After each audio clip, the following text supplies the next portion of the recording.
सूरज की किरणें धरती को चूमने लगी थी। गांव के किनारे बसे एक पुराने मकान की खिड़की से झांकती हुई जानकी ने अपने आंचल से माथे का पसीना पोंछा। 60 वर्ष की उम्र में भी उनके चेहरे पर एक अजीब नूर था, जिसे जीवन के कठिन संघर्षों ने धुंधला नहीं किया था। उनकी आंखों में अपने दोनों बेटों और बहुओं के लिए अपार स्नेह था। जानकी के 2 बेटे थे, सुरेश और अजय। सुरेश बड़ा था, जिसकी पत्नी का नाम मीना था। अजय छोटा था, जिसकी पत्नी गीता थी। वे सभी एक ही छत के नीचे रहते थे। एक संयुक्त परिवार जिसमें प्यार और सम्मान का रिश्ता था, या कम से कम जानकी ऐसा ही मानती थी। अम्मा, आपकी चाय? गीता ने प्यार से पुकारते हुए चाय का प्याला जानकी के हाथों में थमाया। जानकी ने मुस्कुराते हुए कहा, तेरे हाथों की चाय में कुछ जादू है बेटी, पीते ही सारी थकान उतर जाती है। गीता शर्मा कर मुस्कुराई। कुछ भी कहती हैं आप भी अम्मा, बस आपके आशीर्वाद का असर है। उसी समय आंगन में खड़ी मीना ने यह दृश्य देखा। उसके चेहरे पर एक अजीब सी अप्रसन्नता छा गई। हमेशा गीता ही क्यों सबकी प्रशंसा पाती है, यह विचार उसके मन में कौंधा। मीना अपनी सास जानकी के प्रति उदासीन थी, लेकिन गीता अपनी सास का बहुत सम्मान करती थी और उन्हें अपनी मां के समान मानती थी। दिन ढल रहा था। सुरेश और अजय खेतों से लौट रहे थे। दोनों भाइयों के बीच गहरा प्रेम था। सुरेश ने अजय को पढ़ने के लिए हमेशा प्रोत्साहित किया था, जबकि खुद वह पढ़ नहीं पाया था। अजय ने अपने भाई का सपना पूरा करने के लिए कड़ी मेहनत की थी। भैया, आज खेत में फसल कैसी लग रही थी? अजय ने पूछा। सुरेश ने उत्साह से कहा, इस बार बारिश अच्छी हुई है, फसल भी अच्छी होगी। तेरी पढ़ाई कैसी चल रही है? बस परीक्षा की तैयारी कर रहा हूँ। आप चिंता मत करो, इस बार नौकरी पक्की है, अजय ने आत्मविश्वास से कहा। घर पहुंचते ही दोनों भाइयों ने अपनी मां को प्रणाम किया। जानकी ने दोनों को आशीर्वाद दिया और कहा, आओ बेटा, थक गए होगे, जल्दी से हाथ मुंह धो लो, खाना तैयार है। मीना और गीता रसोई में व्यस्त थी। गीता बर्तन धो रही थी, जबकि मीना रोटियां बना रही थी। मीना के मन में जाने क्या चल रहा था। उसका चेहरा उदास और चिंतित था। एक सुबह जानकी को उनकी दवाई लेनी थी, लेकिन वे भूल गई। गीता ने उन्हें याद दिलाया। माँ जी, आपने दवाई ली? गीता ने प्यार से पूछा। जानकी ने माथे पर हाथ मारते हुए कहा, अरे बेटा, मैं तो भूल ही गई। बुढ़ापा है ना, कुछ याद ही नहीं रहता। गीता ने तुरंत उनकी दवाई ला दी और कहा, आप अपना ध्यान नहीं रखेंगी तो आपकी तबीयत बिगड़ जाएगी। मुझे याद दिला दिया करें, मैं ध्यान रखूंगी। जानकी ने प्यार से गीता के सिर पर हाथ फेरते हुए कहा, जब तक तुम हो, मुझे अपना ख्याल रखने की कोई जरूरत ही नहीं। तुम सब संभाल लेती हो। यह सब मीना खड़ी खड़ी सुन रही थी। उसके अंदर जलन की आग भड़क उठी। क्यों हमेशा गीता की ही तारीफ होती है? मैं भी तो इस घर की बहू हूँ, उसने मन ही मन सोचा। दोपहर के समय मीना ने एक चाल चली। उसने गीता से कहा, गीता, मेरी तबीयत ठीक नहीं लग रही। सिर में बहुत दर्द है और घर में इतना काम पड़ा है। तुम्हारे जेठ को भी खेत में जाना है और अभी तक खाना भी नहीं बना है। गीता ने तुरंत कहा, अरे दीदी, आप चिंता क्यों करती हो, मैं सब कर दूंगी। आप आराम करो। सच में? मीना ने आश्चर्य जताते हुए कहा, तुम सब काम संभाल लोगी? हाँ दीदी, आप बस आराम करो।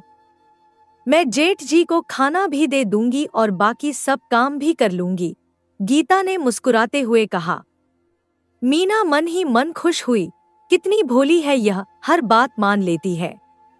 इसका फायदा उठाया जा सकता है। गीता के जाते ही मीना अपने कमरे में जाकर आराम से लेट गई और बुदबुदाई, अच्छा बेवकूफ बनाया। मैं तो बिल्कुल ठीक हूँ।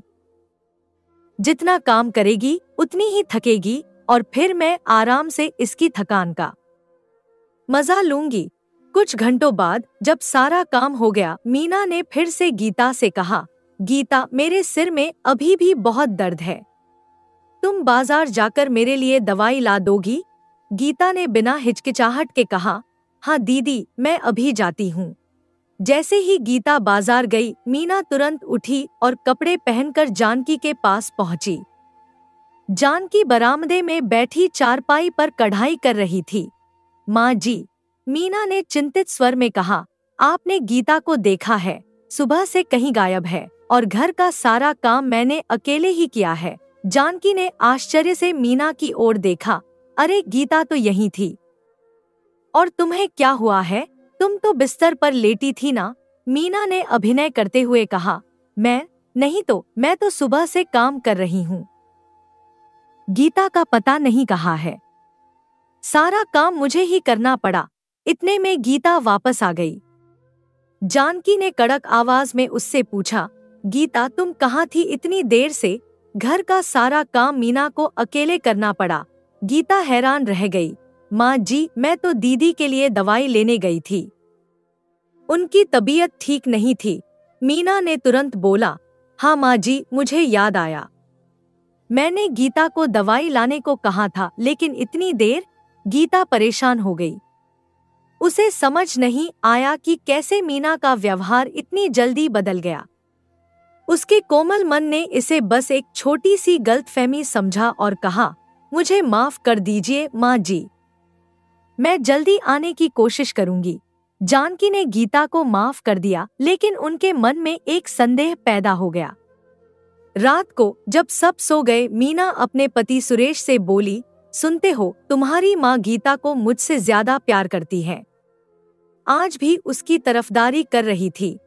सुरेश ने आश्चर्य से पूछा, ऐसा क्या हुआ? मीना ने झूठ बोलते हुए कहा, गीता सारा दिन बाहर घूमती रही और मुझे सारा काम करना पड़ा। जब मैंने माँ जी से शिकायत की तो उन्होंने सारा दोष मुझ पर डाल दिया। सुरेश ने कहा, गीता ऐसी नहीं है, वह बहुत ईमानदार है। मीना ने सुरेश को उकसाते हुए कहा, हाँ, तुम भी उसकी तरफदारी करो। सब गीता की ही तरफदारी करते हैं, मेरी कोई कदर ही नहीं है इस घर में। सुरेश परेशान हो गया। ऐसी बात नहीं है मीना, तुम मेरे लिए सबसे महत्वपूर्ण हो। मीना ने और अधिक भड़काया, अगर मैं महत्वपूर्ण होती तो तुम अपनी माँ से कहते कि वह मेरा भी सम्मान करे। गीता छोटी होकर भी सबकी चहेती है और मैं। सुरेश को मीना की बातें सच लगने लगी। वह अपनी माँ से नाराज होने लगा। दिन बीतते गए। मीना अपने षड्यंत्र में सफल होती जा रही थी। उसने धीरे धीरे जानकी और गीता के बीच दरार पैदा कर दी। एक दिन वह जानकी के पास गई और बोली, माँ जी, आपको एक बात बताऊं? मैंने गीता और अजय की बातें सुनी। जानकी ने पूछा, क्या बातें? मीना ने झूठ बोला, गीता अजय को आपके खिलाफ भड़का रही थी। कह रही थी कि आप उसे परेशान करती हैं और अजय भी आपके बारे में बुरा कह रहा था। जानकी को विश्वास नहीं हुआ, लेकिन मीना ने इतने विश्वास से कहा कि जानकी के मन में संदेह पैदा हो गया। उसी समय गीता वहां आ गई। जानकी ने गुस्से से कहा, बहू, तुम मेरे पीठ पीछे मेरी बुराई करती हो। क्या मैंने तुम्हारा कभी बुरा किया है? गीता हैरान रह गई। माँ जी, आप ये क्या कह रही हैं? मैंने कभी आपकी बुराई नहीं की। जानकी ने कड़क स्वर में कहा, झूठ मत बोलो। मैंने सोचा था तुम घर जोड़ने वाली हो, लेकिन तुम तो घर तोड़ने का काम कर रही हो। गीता की आंखों में आंसू आ गए। माँ जी, मैं ऐसा कभी नहीं कर सकती। आप मेरे लिए माँ के समान हैं। लेकिन जानकी ने उसकी बात नहीं सुनी और वहां से चली गई। गीता रोती रही और मीना के चेहरे पर एक छिपी मुस्कान थी। शाम को जब अजय घर लौटा, उसने गीता को रोते हुए देखा और पूछा, क्या हुआ गीता, तुम इतनी परेशान क्यों हो? गीता ने सब कुछ बताया। अजय को विश्वास नहीं हुआ और वह अपनी माँ से बात करने गया। जानकी ने कहा, तुम अपनी पत्नी से ही पूछो उसने क्या किया है। अजय बोला, माँ, आप मुझे बताइए गीता ने क्या किया है। जानकी ने गुस्से से कहा, वह मेरे पीठ पीछे मेरी बुराई करती है और तुम्हें मेरे खिलाफ भड़काती है। अजय ने कहा, माँ, यह असंभव है। गीता आपका बहुत सम्मान करती है। वह ऐसा कभी नहीं कर सकती। जानकी ने कहा, तो तुम कह रहे हो कि मैं झूठ बोल रही हूँ। अजय परेशान हो गया और वहां से चला गया। उसने गीता से कहा, चिंता मत करो, सब ठीक हो जाएगा। माँ बस गलतफहमी में है, मैं उन्हें समझा दूंगा। गीता रोते हुए बोली, मैं सच में माँ जी का बहुत सम्मान करती हूँ। मुझे नहीं पता कि उन्हें ऐसा क्यों लगा। मीना ने अपने कमरे से यह सब सुना और खुश हुई। मेरा काम हो रहा है। अब देखना, जल्द ही इस घर में सिर्फ मेरा ही राज चलेगा। कुछ दिनों बाद जानकी की तबीयत अचानक बहुत खराब हो गई। वे बुखार से तप रही थी और सांस लेने में तकलीफ हो रही थी। गीता ने उन्हें देखा तो तुरंत अजय को बुलाया। जल्दी आइए, माँ जी की हालत बहुत खराब है, गीता ने चिंतित होकर कहा। अजय और सुरेश दोनों तुरंत आए और माँ को देखा। उनकी हालत देखकर दोनों भाई चिंतित हो गए। तुरंत उन्हें अस्पताल ले जाने का फैसला किया गया। अस्पताल में डॉक्टर ने जानकी को देखने के बाद गंभीर स्वर में कहा, इनकी हालत बहुत गंभीर है, हमें इनका ऑपरेशन करना होगा और वह भी जल्द से जल्द। इसके लिए बहुत खर्चा आएगा। सुरेश ने पूछा, कितना खर्चा आएगा डॉक्टर साहब? डॉक्टर ने कहा, कम से कम 50,000 रुपए लगेंगे, और यह भी तभी अगर कोई जटिलता न हो। दोनों भाई चिंतित हो गए। इतनी बड़ी रकम उनके पास नहीं थी। वे अस्पताल से बाहर आए और चिंतित होकर बैठ गए। अजय ने कहा, भैया अब क्या करें, इतने पैसे कहाँ से लाएंगे? सुरेश ने चिंतित होकर कहा, मुझे कुछ समझ नहीं आ रहा। जमींदार से भी पैसे नहीं मांग सकते, हमने पहले ही उनसे बहुत कर्ज ले रखा है। इतने में जानकी वार्ड से बाहर आई और बोली, तुम दोनों मेरी चिंता मत करो, मेरी उम्र हो गई है, ऊपर वाले की मर्जी है तो यही सही। अजय ने आंसू भरी आंखों से कहा, नहीं माँ, ऐसी बात मत करो, हम कुछ न कुछ इंतजाम जरूर करेंगे।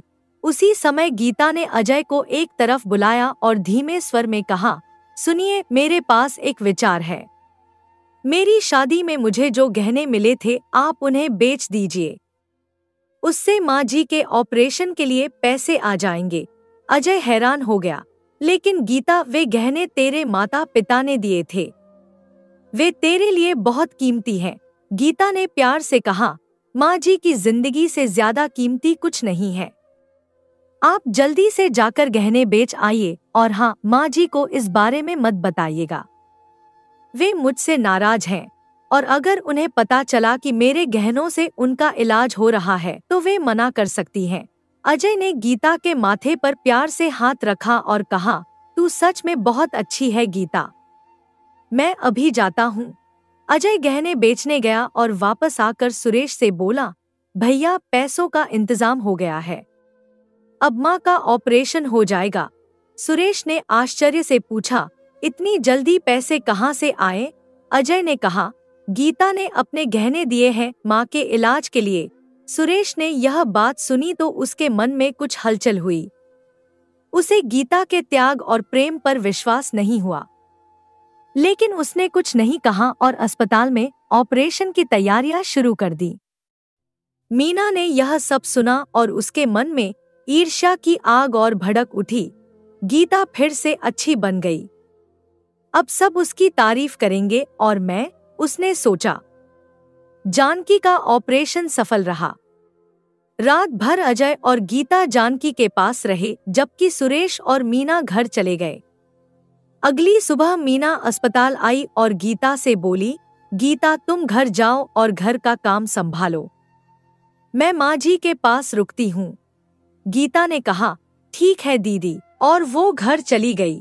जैसे ही जानकी को होश आया, मीना ने उनसे कहा, माँ जी, आप ठीक तो हैं ना? जानकी ने कमजोर आवाज में पूछा। अजय और गीता कहाँ हैं? मीना ने झूठ बोला, वे दोनों तो कल से अस्पताल आए ही नहीं हैं। मुझे आपकी इतनी चिंता थी कि मैं रात भर आपके पास बैठी रही। और माँ जी, आपके इलाज के लिए मैंने अपने सारे गहने बेच दिए हैं। जानकी को यह सुनकर बहुत दुख हुआ। उन्होंने सोचा, मैंने गीता के बारे में गलत सोचा था, लेकिन वह और अजय दोनों ने मेरा ख्याल नहीं रखा। जब अजय दोपहर को अस्पताल आया तब तक जानकी सो चुकी थी। मीना ने अजय से कहा, अच्छा हुआ तुम आ गए। अब मैं थोड़ी देर घर जाकर आराम कर लेती हूँ। अजय ने कहा, हाँ जाओ। और सुनो, माँ को बताना मत कि गीता के गहनों से उनका इलाज हुआ है। उन्हें लगेगा कि उन्होंने गीता के साथ अन्याय किया है। मीना ने मुस्कुराते हुए कहा, ठीक है, मैं नहीं बताऊंगी। लेकिन मन ही मन वह बहुत खुश थी कि उसने जानकी को पहले ही झूठ बता दिया था। कुछ महीनों बाद अजय को उसकी परीक्षा का परिणाम मिला। वह परीक्षा में सफल हो गया था और उसे शहर में एक अच्छी नौकरी मिल गई थी। वह बहुत खुश था और घर आकर सबसे पहले अपनी माँ को यह खुशखबरी सुनाई। माँ, मुझे नौकरी मिल गई, अजय ने खुशी से चिल्लाते हुए कहा। जानकी ने खुशी से अपने बेटे को गले लगा लिया और कहा, मेरा आशीर्वाद हमेशा तेरे साथ है बेटा। तेरी मेहनत सफल हुई। गीता भी बहुत खुश थी। वह अपने पति की सफलता पर गर्व महसूस कर रही थी। मीना ने यह देखा और उसे जलन होने लगी। उसने सुरेश से कहा, देखो तुम्हारी माँ अजय की कितनी तारीफ कर रही हैं। तुम्हारी कभी इतनी तारीफ नहीं की। उन्होंने तुम्हें पढ़ने नहीं दिया, इसलिए तुम खेतों में काम करते रह गए, जबकि अजय शहर में नौकरी करेगा। सुरेश को मीना की बातें सच लगी। उसके मन में भी जलन पैदा होने लगी। एक दिन अजय ने माँ से कहा, माँ, मुझे शहर जाना होगा नौकरी के लिए। गीता भी मेरे साथ जाएगी। जानकी को अपने छोटे बेटे के दूर जाने का दुख हुआ, लेकिन उन्होंने खुशी से कहा, हाँ बेटा, यह तो खुशी की बात है। जाओ और वहाँ अच्छे से रहना। गीता परेशान थी। उसने अजय से कहा, हम माँ जी को छोड़कर कैसे जा सकते हैं? उनकी तबीयत ठीक नहीं रहती, उन्हें दवाई के लिए हमेशा याद दिलाना पड़ता है। अजय ने कहा, मेरी नौकरी छोड़नी पड़ेगी अगर हम नहीं गए तो। और फिर भैया और भाभी हैं ना, वे माँ का ख्याल रखेंगे। गीता अनमने मन से तैयार हो गई। उसे माँ जी की चिंता थी, लेकिन वह अपने पति की सफलता में बाधा नहीं बनना चाहती थी। अजय और गीता शहर चले गए। उनके जाते ही मीना का असली रूप सामने आ गया। वह जानकी से ठीक से बात नहीं करती थी और उनकी देखभाल भी ठीक से नहीं करती थी। एक दिन जानकी ने मीना से कहा, बेटा, मेरी दवाई खत्म हो गई है, सुरेश से कहकर मंगवा दो। मीना ने गुस्से से कहा, आप नहीं देख सकती कि वह दिन रात काम करता है। एक दिन दवाई नहीं खाओगी तो क्या हो जाएगा? इतनी महंगी दवाइयाँ आती हैं, इतने पैसे कहाँ से लाए हम? जानकी को बहुत दुख हुआ।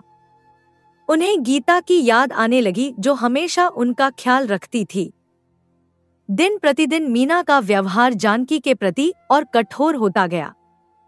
सुरेश भी अपनी पत्नी की बातों में आकर माँ से ठीक से बात नहीं करता था।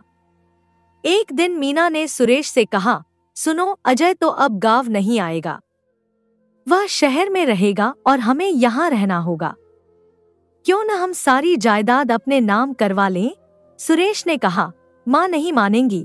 मीना ने कहा, हमें माँ से पूछना ही नहीं है। हम धोखे से सारे कागजों पर उनके अंगूठे का निशान ले लेंगे। सुरेश ने कहा, यह गलत होगा मीना। मीना ने उसे समझाया, गलत क्या होगा?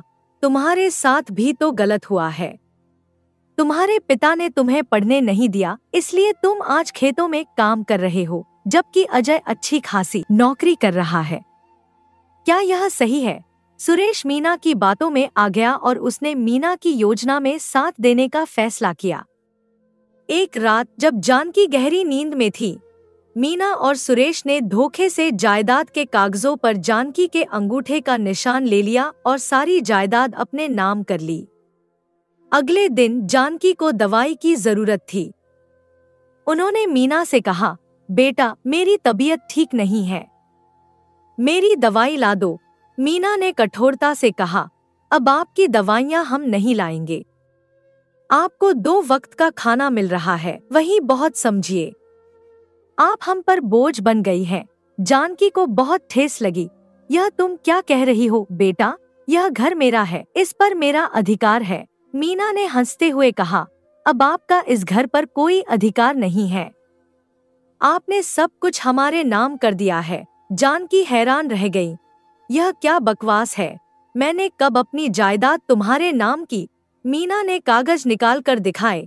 ये देखिए, इन कागजों पर आपके हस्ताक्षर हैं। जानकी ने कागज देखे और चिल्लाई, यह धोखा है। तुमने मेरे अंगूठे के निशान चोरी से लिए हैं। मीना ने कहा, अब जैसे भी हुआ हो, सारी जायदाद हमारे नाम हो चुकी है। अब आप कुछ नहीं कर सकती। जाइए, अपने छोटे बेटे के पास जाइए। हमें आपकी कोई जरूरत नहीं है। जानकी के आंसू निकल आए। उन्होंने अपने बड़े बेटे सुरेश की ओर देखा, लेकिन वह भी चुप था। उसी दिन मीना के सोने के कंगन गायब हो गए। मीना ने जानकी पर चोरी का आरोप लगाया। देखो, कल मैंने इन्हें जरा सा बुरा भला कहा और इन्होंने मेरे सोने के कंगन चुरा लिए। जानकी ने कहा, यह झूठ है, मैंने कुछ नहीं चुराया। मीना ने चिल्लाते हुए कहा, सारे गहने बेचकर अपना इलाज करवाया और अब मेरे कंगन चुरा लिए। जानकी ने हैरानी से कहा, क्या कहा तुमने?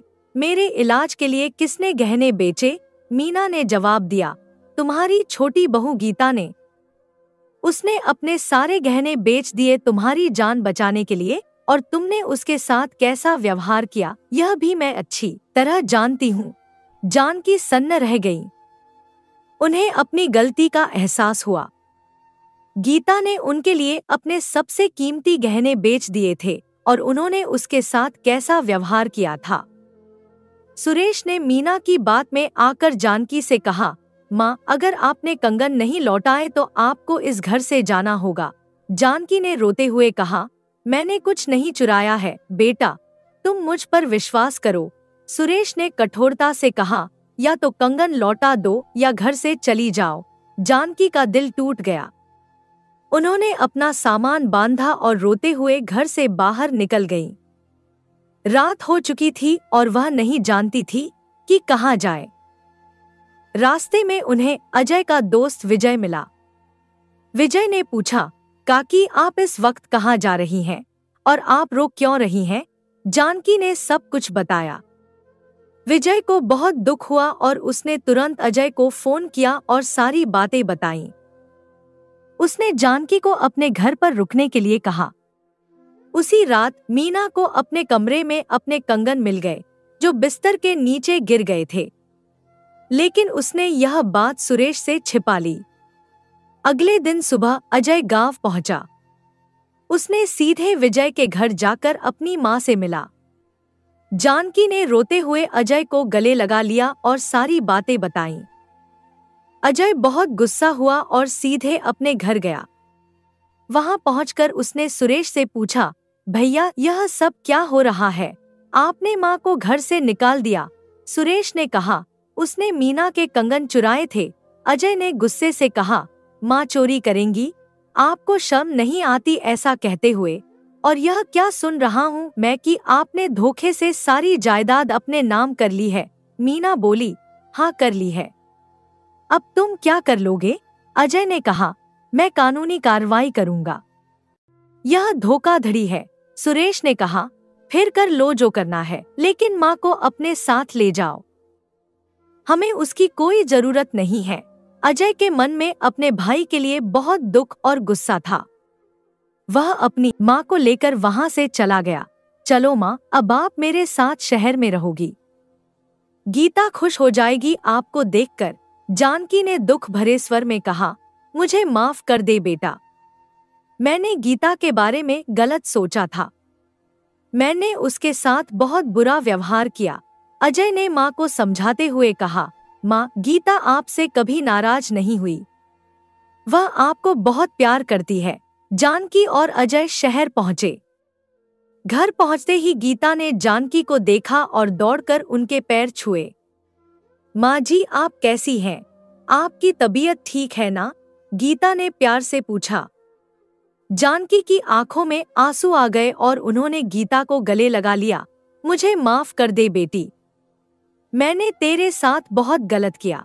तूने अपने गहने बेचकर मेरी जान बचाई और मैंने तेरे साथ कैसा व्यवहार किया। गीता ने प्यार से कहा, माँ जी आप ऐसी बातें क्यों कर रही हैं? आप मेरी माँ जैसी हैं। मैं आपसे कभी नाराज नहीं हो सकती।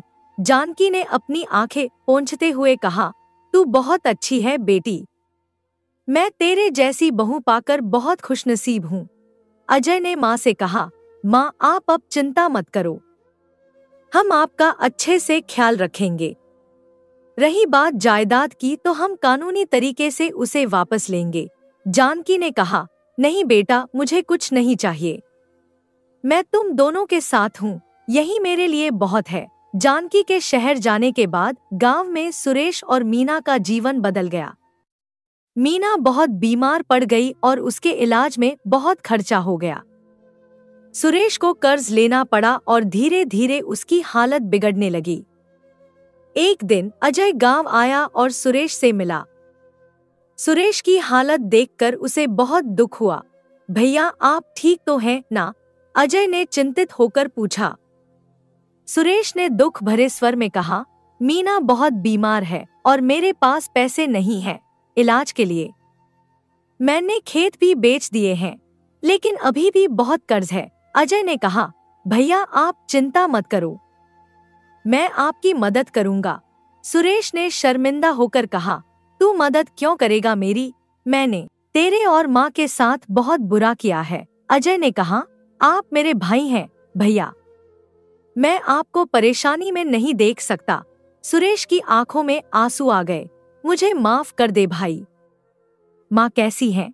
अजय ने कहा, माँ ठीक है, गीता उनका अच्छे से ख्याल रखती है। सुरेश ने कहा, क्या तू माँ को एक बार मुझसे मिलवा सकता है? मैं उनसे माफी मांगना चाहता हूँ। अजय ने कहा, हाँ मैं माँ को लेकर आऊंगा। अगले दिन अजय जानकी और गीता को लेकर गांव आया। सुरेश ने माँ के पैर छुए और रोते हुए माफी मांगी। माँ मुझे माफ कर दो, मैंने तुम्हारे साथ बहुत बुरा किया।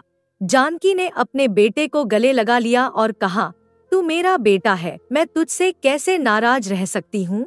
मीना भी शर्मिंदा थी, उसने गीता से माफी मांगी। मुझे माफ कर दो गीता, मैंने तुम्हारे साथ बहुत बुरा व्यवहार किया। गीता ने मुस्कुराते हुए कहा, आप मेरी जेठानी हैं, आप मेरी बड़ी बहन जैसी हैं, मैं आपसे कैसे नाराज हो सकती हूँ। जानकी ने सभी को एक साथ बुलाकर कहा, हम सब एक परिवार हैं, हमें एक साथ रहना चाहिए। अब हम सब शहर चलेंगे और वहीं रहेंगे। जायदाद और खेत फिर से सबके नाम होंगे। हम सब मिलकर एक नई शुरुआत करेंगे। सभी ने जानकी की बात मान ली। सुरेश ने सारी जायदाद वापस माँ के नाम कर दी और सभी एक साथ शहर में रहने लगे। अजय के घर में अब पूरा परिवार एक साथ रहने लगा था। जानकी बहुत खुश थी कि उनके दोनों बेटे और बहुएं एक साथ रह रहे हैं। धीरे धीरे मीना का स्वभाव भी बदलने लगा। उसे अपनी गलतियों का एहसास हो गया था और वह अब गीता का आदर करती थी। एक दिन जानकी ने सबको एक साथ बुलाकर कहा, मैं तुम सबसे कुछ कहना चाहती हूँ। सभी ने उत्सुकता से जानकी की ओर देखा। जानकी ने कहा, मैंने अपनी जिंदगी में बहुत उतार चढ़ाव देखे हैं। मैंने देखा है कि कैसे प्यार और विश्वास से सब कुछ सुंदर हो जाता है और कैसे षड्यंत्र और झूठ से सब कुछ बिखर जाता है। मैं चाहती हूँ कि तुम सब हमेशा एक दूसरे का साथ दो, एक दूसरे पर विश्वास करो और कभी भी झूठ और धोखे का सहारा न लो। सभी ने सहमति में सिर हिलाया। जानकी ने आगे कहा, गीता तूने मुझे सिखाया है कि प्यार और सम्मान कैसे दिया जाता है। मीना तूने मुझे सिखाया है कि माफी मांगने में कोई बुराई नहीं है।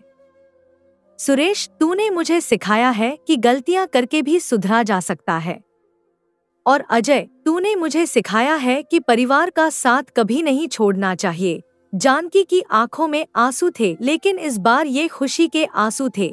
मैं बहुत खुशनसीब हूँ कि मुझे तुम सब मिले। तुम चारों मेरी जिंदगी की सबसे कीमती दौलत हो। सभी की आंखों में आंसू थे।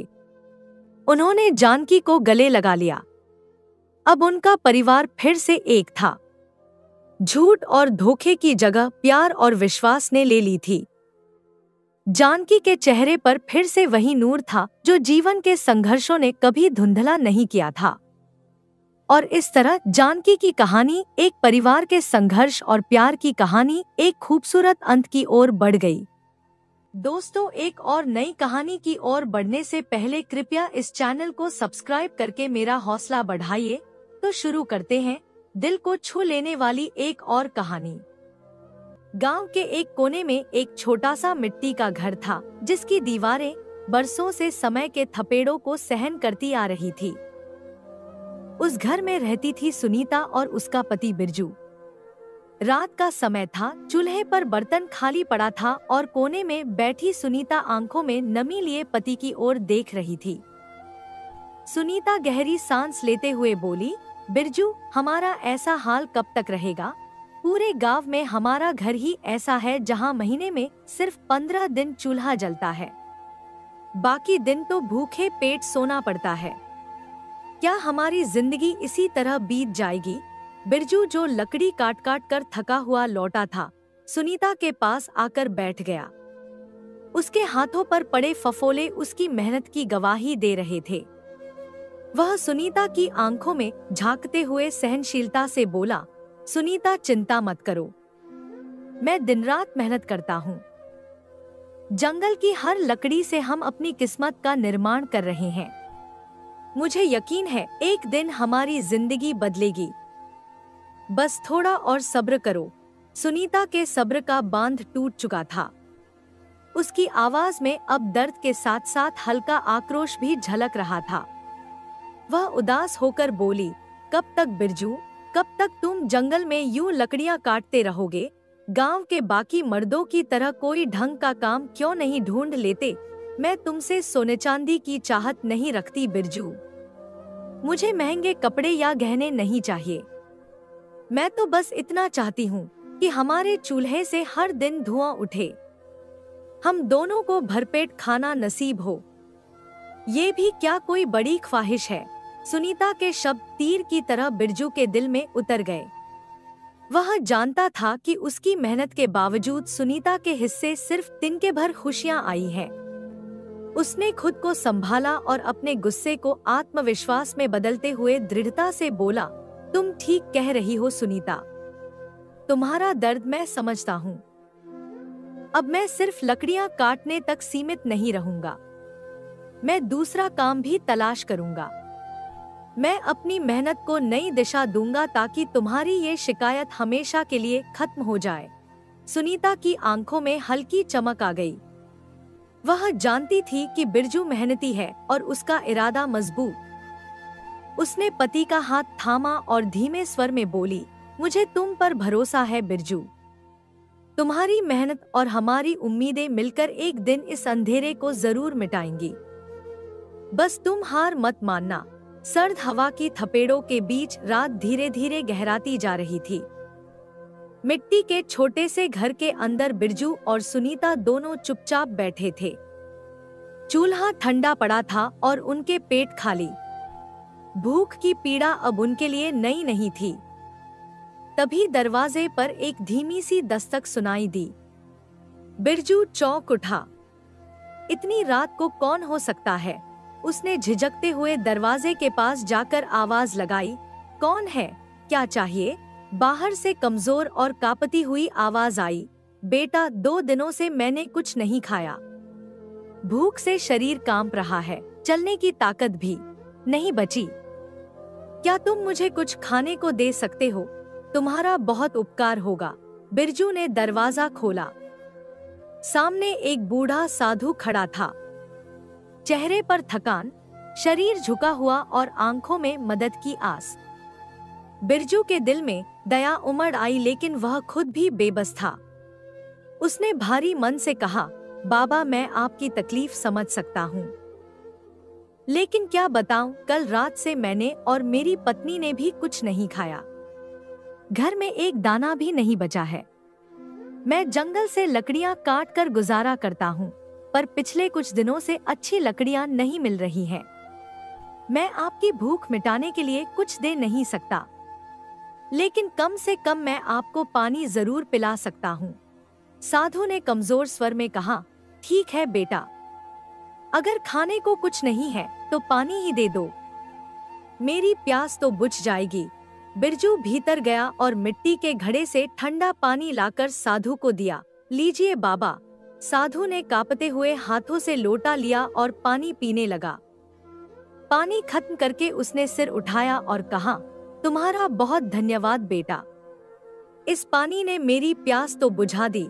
बिरजू ने उनके चेहरे की थकान और भूख को देखकर कहा, बाबा आप थोड़ी देर रुक जाइए, मैं बाहर जाकर कुछ खाने का इंतजाम करने की कोशिश करता हूँ, तब तक आप यहीं आराम कर लीजिए। बूढ़े साधु ने एक गहरी सांस ली और कहा, नहीं बेटा, मुझे बहुत जल्दी है, मैं अब और रुक नहीं सकता, लेकिन तुम्हारे इस पानी और दया के लिए मैं तुम्हें आशीर्वाद देता हूँ। भगवान तुम्हारी मेहनत का फल जरूर देगा, तुम्हारी जिंदगी में सुख और समृद्धि जरूर आएगी। इतना कहकर साधु ने कांपते कदमों से विदा ली। बिरजू दरवाजे पर खड़ा उस साधु को जाते हुए देखता रहा। बिरजू साधु को विदा होते हुए देख ही रहा था कि तभी बूढ़ा मुस्कुराते हुए पलटा और बोला, बेटा, तुम्हारी दयालुता और सच्चाई ने मुझे बहुत प्रभावित किया है। मैं देख सकता हूँ कि तुम अपनी गरीबी और कठिनाइयों के बावजूद एक नेक इंसान हो, इसलिए मैं तुम्हें 3 वरदान देना चाहता हूँ। जो चाहो मांग लो, लेकिन ध्यान रहे सोच समझकर मांगना। मुझे जल्दी है, इसलिए फैसला भी जल्दी करना होगा। बिरजू चौंक गया। यह अचानक आई बात उसे समझ नहीं आ रही थी। उसने थोड़ा हिचकते हुए कहा, बाबा, यह तो आपने मुझे बड़ी दुविधा में डाल दिया। क्या मांगूं?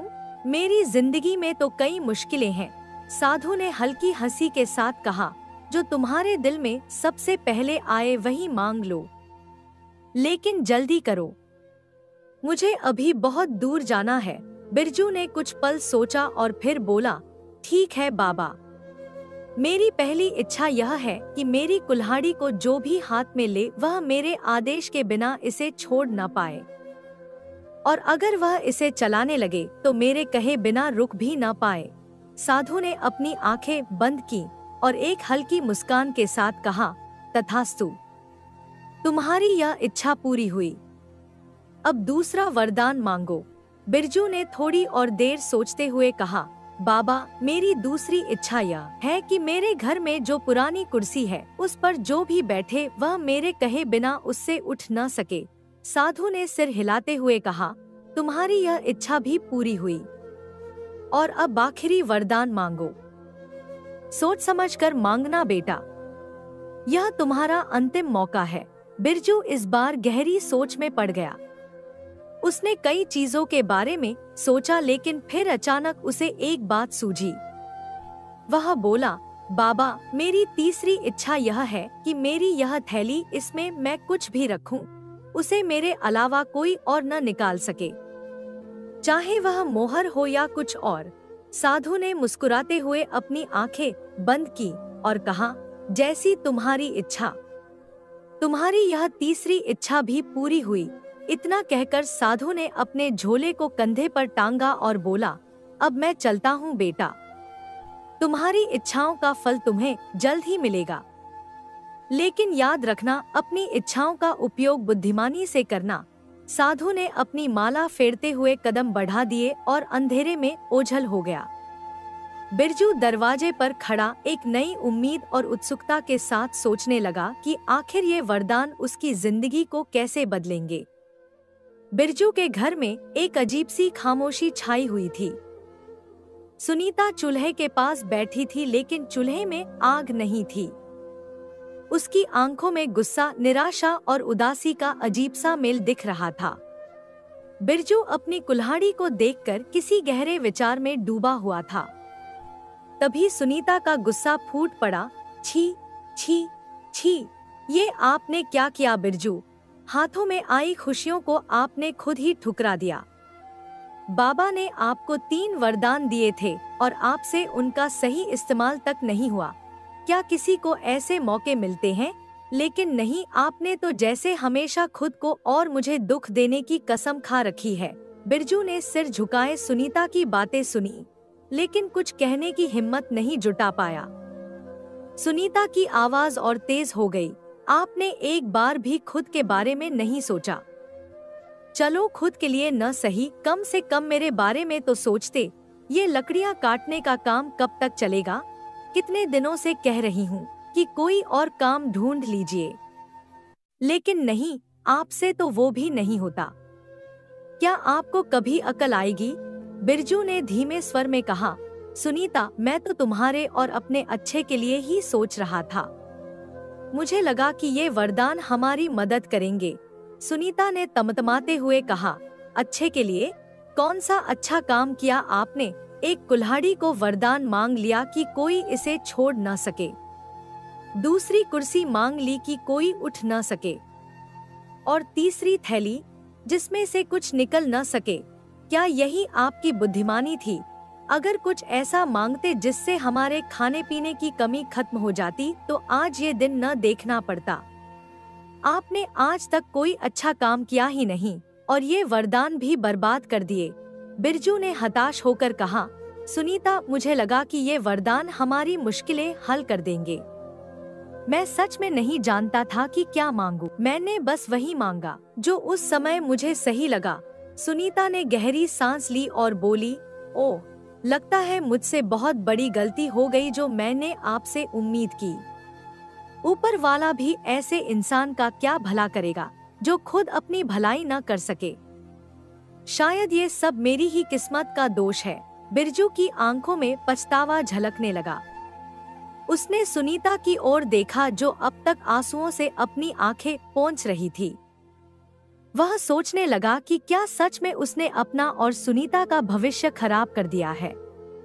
उस रात दोनों के बीच सन्नाटा छा गया। गहरा जंगल सन्नाटे में डूबा हुआ था। चांद की हल्की रोशनी पेड़ों के बीच से छनकर जमीन पर गिर रही थी। बिरजू, जो अपनी गरीबी और सुनीता की नाराजगी से परेशान होकर जंगल में चला आया था, भारी मन से एक पथरीले रास्ते पर चला जा रहा था। उसका सिर झुका हुआ था और उसकी आंखों में निराशा साफ झलक रही थी। अचानक उसे किसी की आवाज सुनाई दी। क्यों बेटा, इतनी उदासी मन में क्यों है? कहाँ जा रहे हो तुम? बिरजू चौंक कर रुक गया। सामने एक अजनबी खड़ा था। उसका चेहरा अजीब सा था, जैसे मुस्कुराते हुए भी कुछ छिपा रहा हो। बिरजू ने उसे देखा और मन ही मन सोचा, यह कौन है और इसे मेरी परेशानी कैसे पता? अजनबी ने उसकी खामोशी को तोड़ते हुए कहा, लगता है तुम अपनी पत्नी से नाराज होकर यहाँ आ गए हो। क्या तुम्हें कोई परेशानी है? बिरजू हैरान रह गया। वह सोचने लगा, यह कोई साधारण इंसान नहीं लग रहा। इसे मेरे बारे में सब कैसे पता? पर क्यों सोचूं? ज्यादा सोचूंगा तो सब गोलमाल हो जाएगा। लेकिन तभी उसकी नजर अजनबी के पैरों पर पड़ी। वह एक पल के लिए ठिठक गया। यह क्या? इसके पैर तो बकरियों के खुर जैसे हैं। अचानक उसे एहसास हुआ, यह कोई और नहीं बल्कि शैतान है जो लोगों को अपने जाल में फंसाकर उनका जीवन बर्बाद कर देता है। बिरजू ने तुरंत संभलते हुए उसे प्रणाम किया। प्रणाम मालिक। अचानक आपको देखा तो मैं चौंक गया और सब भूल गया। शैतान ने एक कुटिल मुस्कान के साथ कहा, कोई बात नहीं। और बताओ, सब कुछ ठीक तो है? बिरजू ने गहरी सांस लेते हुए कहा, क्या बताऊं मालिक, 2 वक्त का खाना जुटाना भी मुश्किल हो गया है। मेरी हालत दिन ब दिन खराब होती जा रही है। शैतान ने सोचा, अच्छा मौका है, इसे अपनी बातों में फंसा लेता हूँ। उसने गंभीर आवाज में कहा, जब तुम इतने दुखी हो तो मेरे पास नौकरी कर लो। मैं तुम्हें ढेर सारी मोहरें दूंगा। तुम और तुम्हारा परिवार आराम से जी सकेगा। बिरजू के मन में उथल पुथल मच गई। शैतान का काम करने का मतलब है उसकी गुलामी, और उसकी गुलामी से कभी कोई बाहर नहीं निकलता। लेकिन मेरी हालत ऐसी है कि जीने और मरने में कोई फर्क नहीं बचा। शैतान ने उसकी झिझक को भांप लिया और कहा, समझ गया। तुम यह सोच रहे हो कि मैं तुम्हें कितनी पगार दूंगा, है न? बिरजू ने सिर झुकाते हुए कहा। हाँ मालिक, यही सोच रहा था। शैतान ने अपनी लंबी काली उंगलियों से 3 चमचमाती थैलियां निकाली और बिरजू की ओर बढ़ाते हुए कहा, यह लो। इन 3 थैलियों में ढेर सारी मोहरें हैं। इन्हीं से अपना काम चलाओ, खाओ पियो और मजे करो। लेकिन याद रखना, 1 साल बाद मैं तुम्हारे पास आऊंगा, तब तुम्हें मेरे साथ चलना पड़ेगा।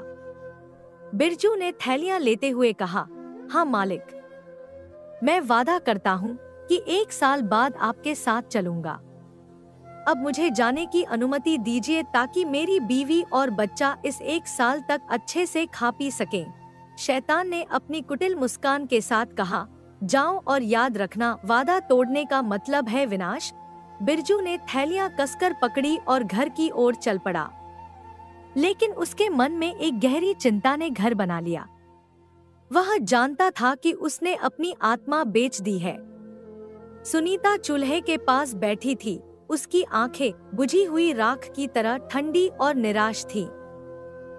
घर के हालातों ने उसके सपनों को इतना कुचल दिया था कि अब वह किसी भी उम्मीद से दूर हो चुकी थी।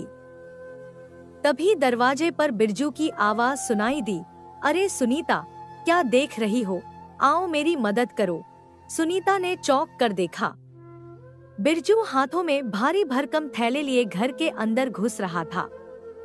थैलों से मछलियों की महक और मिठाइयों की खुशबू एक साथ आ रही थी। सुनीता को अपनी आंखों पर विश्वास नहीं हुआ। यह सब क्या है? इतना सारा सामान कहां से लाए यह सब?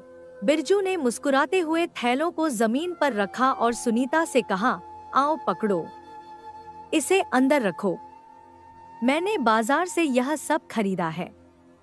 अब तुम्हें और हमारे बच्चे को भूखा नहीं रहना पड़ेगा।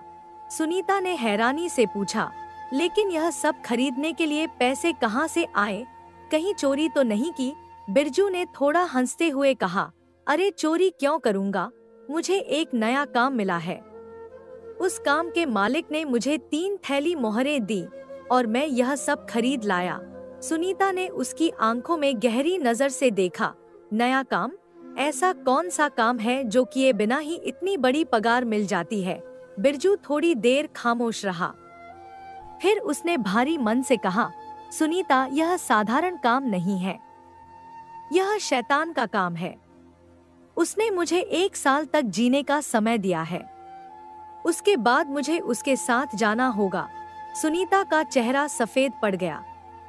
वह चौंक कर खड़ी हो गई। क्या शैतान का काम? बिरजू, क्या आप पागल हो गए हैं? क्या आप नहीं जानते कि जो भी उसके काम में फंसता है वह कभी लौटकर नहीं आता? आपने यह क्या कर दिया? बिरजू ने उसकी आंखों में झांकते हुए शांत स्वर में कहा, सुनीता, मैंने यह सब तुम्हारे और हमारे बच्चे के लिए किया है। मैं जानता हूँ कि मैंने खतरा मोल लिया है, लेकिन 1 साल का समय हमारे पास है। इस 1 साल में हमारे घर की हालत सुधर जाएगी। उसके बाद तुम और हमारा बच्चा खुशी से रहना। फिर जो भी होगा देखा जाएगा। सुनीता की आंखें भर आईं। क्या मतलब है आपका कि हम रहेंगे और आप नहीं रहेंगे? आप हमें इस हालत में छोड़कर कैसे जा सकते हैं? बिरजू ने एक लंबी सांस ली। मेरा क्या है सुनीता, मैं तो जंगल में लकड़ियां काटने वाला साधारण आदमी हूँ। मैंने हमेशा तुम्हारी और बच्चे की भूख मिटाने की कोशिश की है। अगर मेरा यह बलिदान तुम्हारे अच्छे जीवन के लिए है तो मैं इसे खुशी खुशी स्वीकार करूँगा। सुनीता ने थैले को किनारे रखा और रोते हुए कहा, यह सब मुझे नहीं चाहिए। अगर आपकी जान का सौदा है तो मैं इसे कभी स्वीकार नहीं करूंगी। हमें जो भी तकलीफ हो हम सह लेंगे, लेकिन मैं आपको इस हालत में नहीं देख सकती। बिरजू ने सुनीता के कंधे पर हाथ रखते हुए कहा, चिंता मत करो सुनीता, 1 साल लंबा समय है। शायद हम इस दौरान कोई रास्ता निकाल सकें। अभी के लिए बस यह सोचो कि अब हमारे बच्चे को भूखा नहीं सोना पड़ेगा। सुनीता की आंखों में आंसू थे, लेकिन उसके दिल में डर और आशंका ने घर कर लिया था। बिरजू ने 1 साल अपनी पत्नी सुनीता और बच्चों के साथ खुशी खुशी बिताया। अब बिरजू को डर सताने लगा अपने परिवार से बिछड़ने का। घना जंगल सन्नाटे में डूबा हुआ था। बिरजू अपने घर के बाहर चुपचाप बैठा, अंधेरे में खोया हुआ था। उसकी आंखों में डर और माथे पर चिंता की लकीरें साफ नजर आ रही थी। वह जानता था कि शैतान ने 1 साल पहले उससे जो वादा लिया था, उसका समय आ चुका है। तभी अचानक उसे हवा में एक अजीब सी ठंडक महसूस हुई और उसके सामने वही डरावना शैतान प्रकट हो गया। क्यों बेटा? शैतान ने अपने भारी कुटिल स्वर में कहा, तुमने अपना सारा काम खत्म कर लिया ना? अब चलो, मेरे साथ चलने का समय हो गया है। बिरजू ने शैतान को देखते ही घबराहट महसूस की, लेकिन उसने तुरंत अपने डर पर काबू पाया और मन ही मन सोचा, कमजोर बनने से काम नहीं चलेगा, मुझे कुछ करना ही होगा। महात्मा का दिया हुआ वरदान ही अब मेरी आखिरी उम्मीद है। शैतान ने अपनी तेज लाल आंखों से उसे घूरते हुए कहा, क्या हुआ? तुम्हें याद है ना, 1 साल खत्म हो गया है। अब मेरे साथ चलने का समय आ गया है। बिरजू ने धीमे स्वर में कहा, हाँ मालिक, मैं जानता हूँ कि अब मुझे आपके साथ जाना होगा, लेकिन अगर आप मेरी मदद कर दें तो मेरे बच्चों के लिए थोड़ा और भला हो सकता है। शैतान ने अपनी भौहें चढ़ाते हुए पूछा, कैसा भला और कैसी मदद? बिरजू ने मासूम चेहरे के साथ कहा, मालिक, आप तो मेरे मालिक हैं।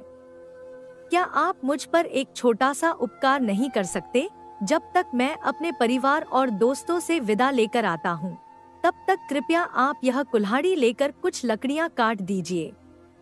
इससे मेरा अधूरा काम भी पूरा हो जाएगा और मेरे बच्चे थोड़े दिन और आराम से जी सकेंगे। शैतान ने ठहाका लगाते हुए कहा, अरे यह भी कोई काम है? ठीक है, मैं लकड़ियाँ काट देता हूँ। तुम जाओ और जल्दी से सबसे मिलकर आओ, लेकिन ज्यादा देर मत करना। बिरजू ने जल्दी से अपनी कुल्हाड़ी शैतान को थमा दी और मन ही मन मुस्कुराया, अब ये मेरी चाल में फंस चुका है। शैतान ने जैसे ही कुल्हाड़ी को हाथ में लिया, वह उसकी पकड़ में जकड़ गई। उसने लकड़ियां काटना शुरू किया, लेकिन कुछ ही देर बाद उसे एहसास हुआ कि वह कुल्हाड़ी को छोड़ ही नहीं पा रहा है। घना जंगल अपनी ही खामोशी में डूबा था, पर एक कोने में शैतान पसीने से लथपथ लगातार कुल्हाड़ी चलाने में लगा हुआ था। उसकी आंखें क्रोध से जल रही थी, लेकिन कुल्हाड़ी उसकी पकड़ से छूटने का नाम ही नहीं ले रही थी। बिरजू थोड़ी दूरी पर एक पत्थर पर बैठा मजे से शैतान को लकड़ियां काटते हुए देख रहा था। वाह, क्या बात है मालिक, बिरजू ने हंसते हुए कहा, आप तो बड़े मजे से लकड़ियां काट रहे हैं।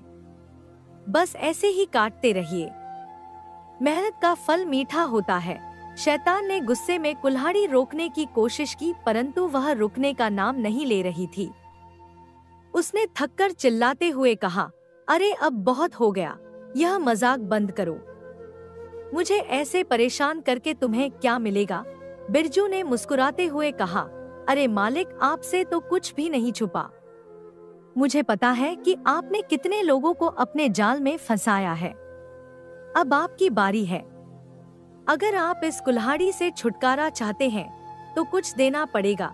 शैतान ने अपनी गहरी आवाज में कहा, ठीक है ठीक है, इसके बदले मैं तुम्हें 3 थैली सोने की मोहरें और 1 साल की छुट्टी देता हूँ।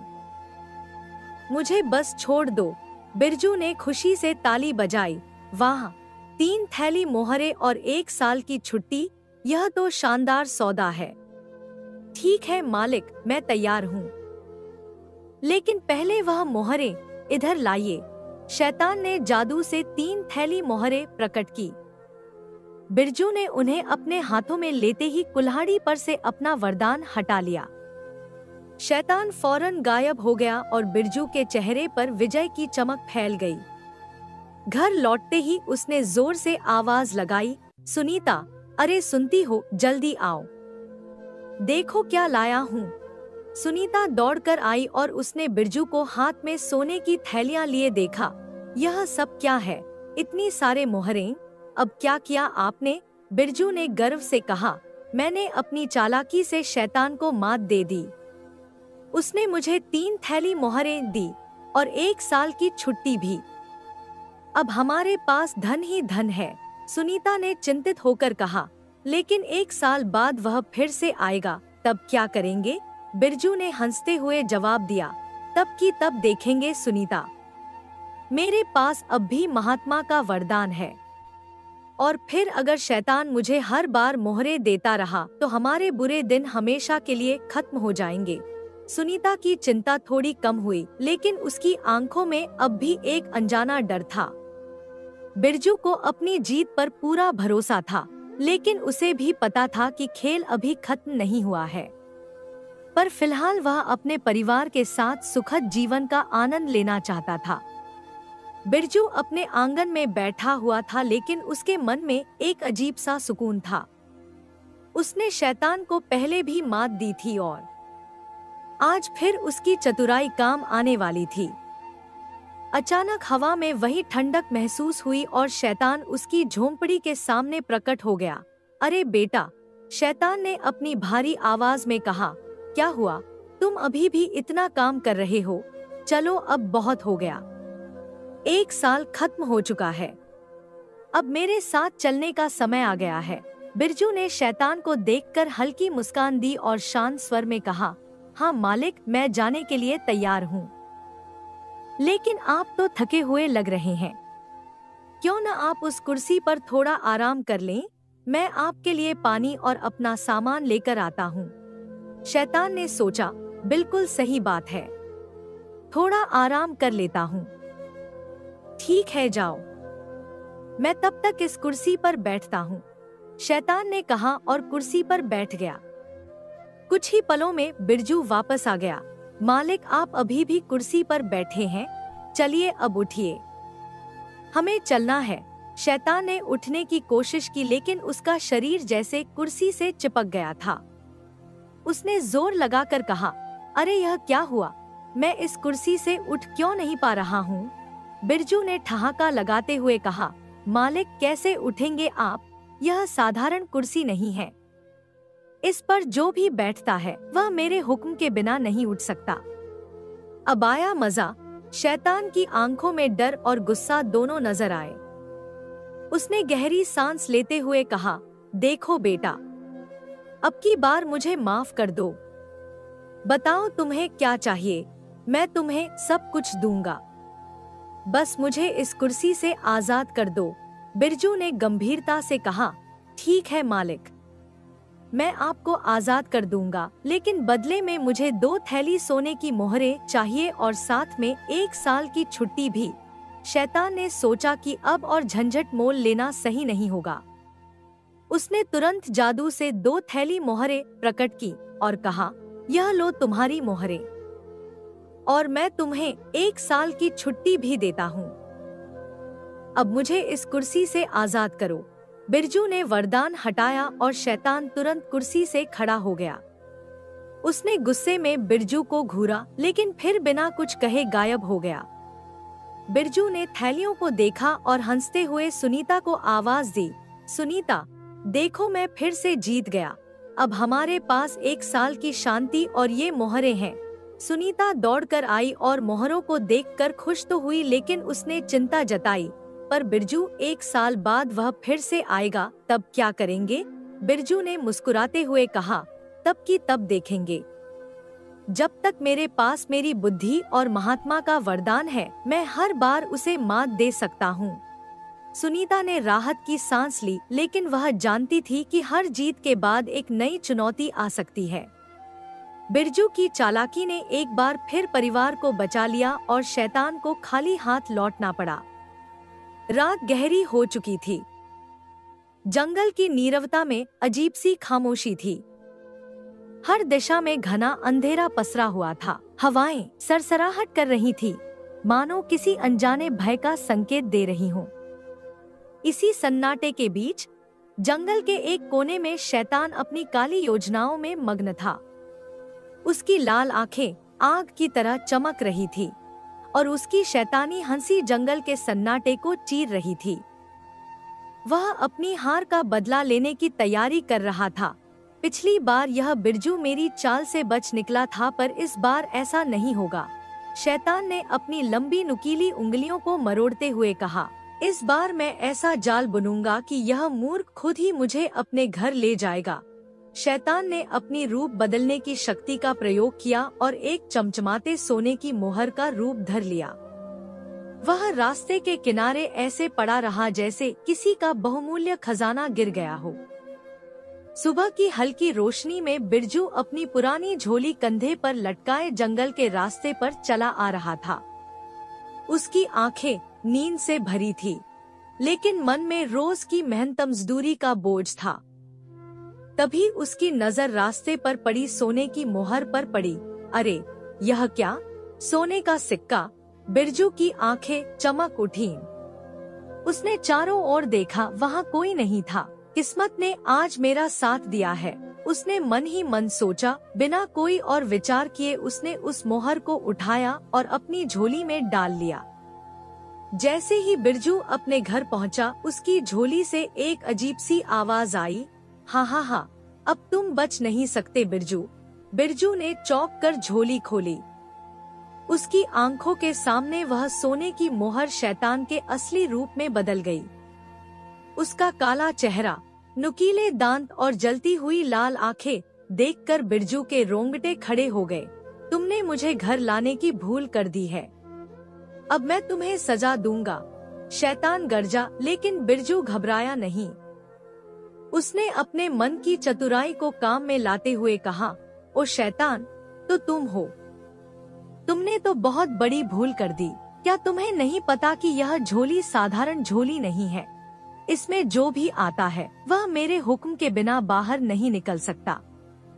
अब तुम यहीं फंसे रहोगे। यह सुनकर शैतान थोड़ा असमंजस में पड़ गया। यह क्या कह रहे हो? उसने गुस्से में कहा। हाँ हाँ हाँ, अब समझ में आएगा, बिरजू ने हंसते हुए कहा।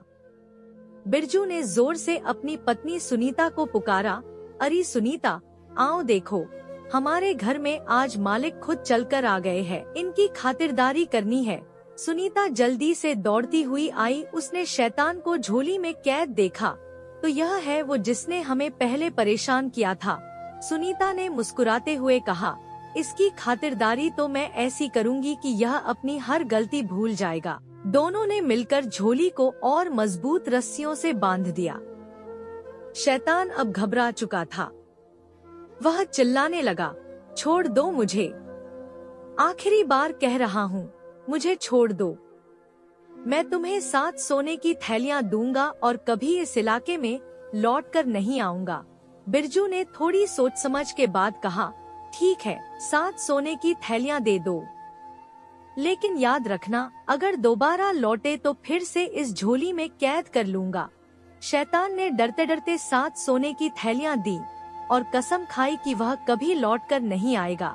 मैं जा रहा हूँ, अब कभी तुम्हें परेशान नहीं करूँगा, उसने कांपते हुए कहा और अंधेरे में गायब हो गया। बिरजू और सुनीता ने सोने के मोहरों से भरी थैलियाँ उठाईं और एक दूसरे को देखकर मुस्कुराए। देखा, हमने अपने साहस और समझदारी से इसे हरा दिया। उस रात उनके घर में खुशियों का माहौल था।